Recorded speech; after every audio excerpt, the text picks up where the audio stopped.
Всем привет! Это Алексей Наумов и шоу «Разбор». Сегодня мы решили разобраться в уникальном и интересном случае Грузии. Как так вышло, что Грузия, у которой были такие плохие отношения с Россией в начале 20 века, которая даже пережила военное столкновение с Россией и, в общем-то, что во многом определило ее идеологическую судьбу на ближайшие годы и десятилетия, сегодня имеет хорошие отношения с Россией и вот даже поговаривают о восстановлении дипломатических связей с Москвой. Как так вышло? Давайте разберем интересный грузинский, что называется, кейс. Распад Советского Союза и выход из него Грузии были омрачены страшной трагедией 9 апреля 1989 года. Тогда в Тбилиси советские войска открыли огонь по протестующим. Погибли 19 человек, пострадали более 250. Среди военных также были пострадавшие, их было 19, кстати, человек.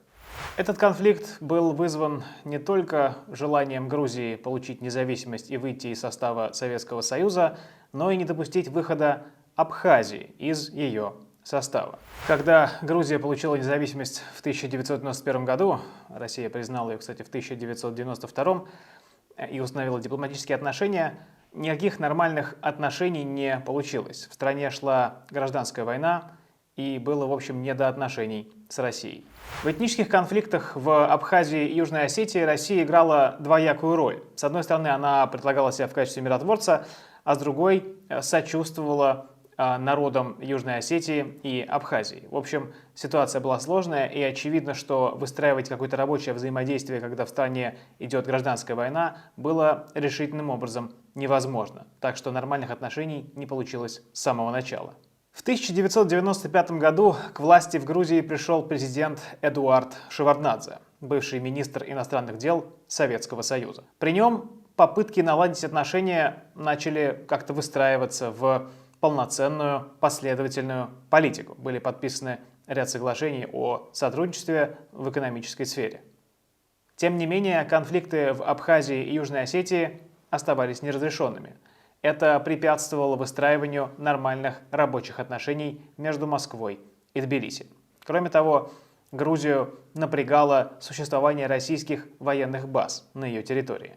Ключевым водоразделом можно назвать 2003 год. В результате так называемой «бархатной революции» к власти в стране пришел резко прозападный политик Михаил Саакашвили. Эту революцию в России впоследствии сочли цветной, то есть совершенной на деньги и при участии западных стран, буквально не революцией, а государственным переворотом. Михаил Саакашвили провел антикоррупционную кампанию, довольно, кстати, успешную, и резко развернул Грузию в сторону Запада, Европейского Союза и Соединенных Штатов Америки. Россия стала настоящим врагом для Грузии, и о существовании каких-то нормальных отношений с тех пор говорить и не приходилось. Оформился окончательный, казалось бы, тогда разрыв в августе 2008 года, когда между Россией и Грузией произошел военный конфликт. Россия поддержала стремление к независимости Южной Осетии и Абхазии, или сепаратистские тенденции, кому как больше нравится, и в зависимости от того, на чьей стороне ваши симпатии, отношения России и Грузии были разорваны. Кстати, дипломатических отношений с тех пор и нет, и вот только сейчас говорится об их восстановлении. И враждебность установилась полноценная, взаимная и, казалось бы, на долгие годы. Казалось бы, по этому пути вражды и противостояния можно было идти еще десятки лет. Но в 2012 году происходит интересное событие. На выборах в Грузии побеждает партия «Грузинская мечта», созданная миллиардером Бидзиной Иванишвили. Примечательно, что формально подходы грузинской мечты не слишком отличались от подходов Михаила Саакашвили. Грузинская мечта также провозглашала курс на евроинтеграцию, на сближение с Западом, не отказывалась от претензий на Южную Осетию и Абхазию, считала эти части территории оккупированными Россией и пророссийскими сепаратистами, но при этом, казалось бы, начала вести более грамотную политику, сформировала такое правительство Грузии, что называется, с человеческим лицом. Бидзина Иванишвили и его партия провели грамотный политический маневр. не отказываясь от политических требований к России, они отделили требования политические от экономических отношений и начали отдельный диалог с Россией по вопросам экономики. Для страны, которая находится рядом с Россией и во многом зависит от российской экономики, это выглядело как чрезвычайно грамотный и продуманный ход. В 2013 году на полях экономического форума в Давосе господин Иванишвили встретился с российским президентом Дмитрием Медведевым и договорился о восстановлении экономических отношений. В те же годы российские компании вернулись в Грузию, грузинские в Россию. При Иванишвили и грузинской мечте Грузия начала грамотно использовать свое положение на Южном Кавказе. Она, по сути, оставалась единственным работающим маршрутом Восток-Запад в условиях конфликта между Азербайджаном и Арменией из-за оккупации Нагорного Карабаха. И экономика Грузии получала от этого свои дивиденды, именно от этой роли, которую Грузия могла играть при грузинской мечте.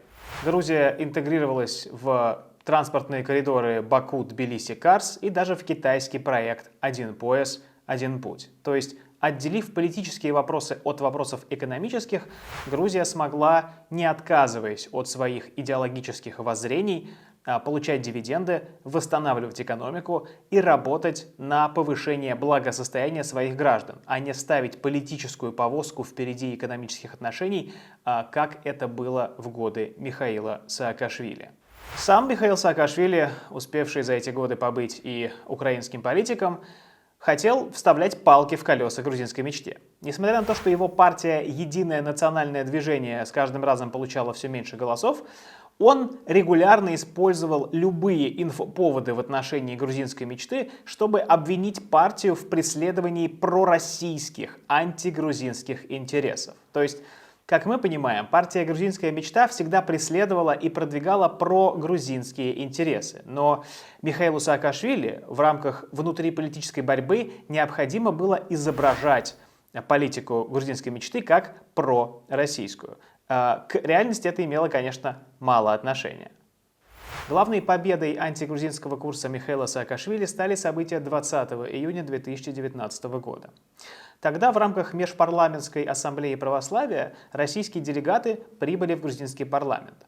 Саакашвилевцы сорвали это мероприятие, в результате чего российских делегатов пришлось выводить буквально под охраной.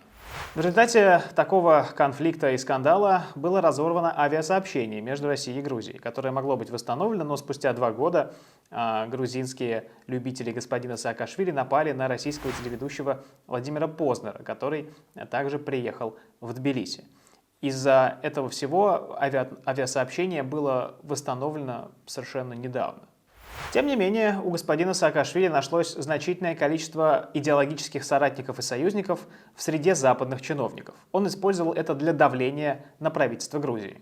Грузию стали обвинять в недемократичности, в неследовании европейским идеалам. Апофеозом этой «грамотной» в кавычках европейской политики стал отказ в предоставлении Грузии статуса кандидата в члены Европейского Союза. Что примечательно, Молдавии или Молдове, как вам больше нравится, такой статус предоставили, но тут ничего удивительного. Пока власти Молдавии вели вполне себе проевропейский, прозападный курс, во всем следуя рекомендациям своих западных покровителей, в Грузии такого не было. Грузинская мечта вела прогрузинскую политику, не подчиняясь указам, приказам Брюсселя. Поэтому вот Европейский Союз решил, что Грузия пока недостаточно европейская, видимо, недостаточно покорная. С началом российско-украинского конфликта в 2022 году Грузия заняла равноудаленную ситуацию. Она отказалась открывать второй фронт против России. Премьер-министр говорил, что, в общем-то, об этом просили, на этом настаивали, но все-таки Грузия не стала этого делать и продолжила укрепление отношений с Россией. По сравнению с 2022 годом за 2023 товарооборот вырос на 50% и, собственно, перспективы, что называется, самые радужные. Европейский Союз тем временем тоже не радовал. Звучала критика в отношении законопроекта об иноагентах, о прозрачности иностранного влияния. Мы рассказывали про этот закон, ссылку вы найдете в описании. То есть Европейский Союз продолжил Грузию критиковать за проведение суверенного курса, за принятие законов, которые Европейскому Союзу не нравятся. Россия тем временем не вмешивалась в политическую сферу. Россия просто предлагала те же самые выгодные торгово-экономические отношения, которые и привели Россию и Грузию от врагов в таких осторожных экономических партнеров.